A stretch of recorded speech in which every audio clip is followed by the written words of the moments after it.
High বন্ধুরা, আবার চলে এসেছে একটি নতুন রেসিপি নিয়ে মা ও ছেলে যুগলবন্দি চ্যানেলে। আলুর পরোটা। তো আলুর পরোটা বানানোর জন্য যে উপকরণগুলি লাগবে তা হলো পরিমাণ মতো ময়দা, তার মধ্যে দিয়ে দিয়েছি জিরে আর শুকনো লঙ্কা ভেজে গুঁড়ো করে, তার সাথে দিয়ে দিয়েছি পরিমাণ মতো সাদা তেল।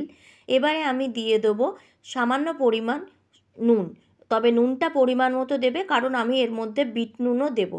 দেখো আমি এই চামচের পরিমাণে এইটুকুনি নুনই দিয়েছি। এরপরে আমি দিয়ে দেবো বিট নুন। তোমাদের বাড়িতে যদি চাট মশলা থাকলে দিতে পারো, আমার ছিল না তাই দিইনি। এরপরে দিয়ে দেবো কাশ্মীরি লঙ্কার গুঁড়ো, ঝাল হওয়ার জন্য নয়, এটা দিচ্ছি একটু কালারটা হওয়ার জন্য। আর এরপরে দিয়ে দেবো আমি কাসুরি মেথি। আসলে এটা তো আজকে আমাদের নিরামিষ করছি, পেঁয়াজ, কাঁচা লঙ্কা কুচি, ধনেপাতা কুচি আরও দিলে ভালো লাগতো, তাই এগুলো দিয়েই করেছি। এদিকে আলুটা ফুটতে দিয়েছি। দেখো আলুটা আরেকটু সেদ্ধ হলেই আমি দিয়ে নেবো। আলু সেদ্ধ হয়ে গেছে। এবার আমি মিশ্রণটির মধ্যে আলুটি দিয়ে দিয়েছি। এবার আমি এটিকে ভালো করে আঁট করে মেখে নেব। জল দেব না, কারণ জলের প্রয়োজন নেই। যদি তোমাদের মনে হয় যে একটু জল লাগবে, তার বদলে একটু সামান্য সাদা তেল দিয়ে দেবে।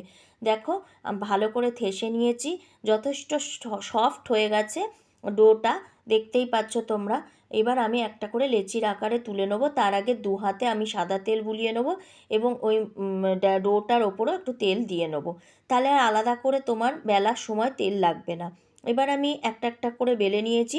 এইভাবে আমি 3টে আলুর পরোটা দেখো বেলে নিয়েছি, কোনো রকম আটা আর তেল ছাড়াই। আগে যেহেতু আমি তেল দিয়েছিলাম, তাই আমার বেলার জন্য তেল দিতে হয়নি। কি সুন্দর করে উঠে গেছে। এবার আমি এটাকে ঘি দিয়ে ভালো করে ভেজে নেব।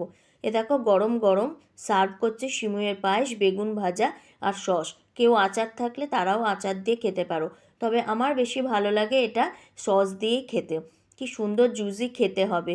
তোমরা বানিয়ে দেখো চটজলদি খাবার। কেমন হয়েছে জানিও। Tata, bye bye, good night.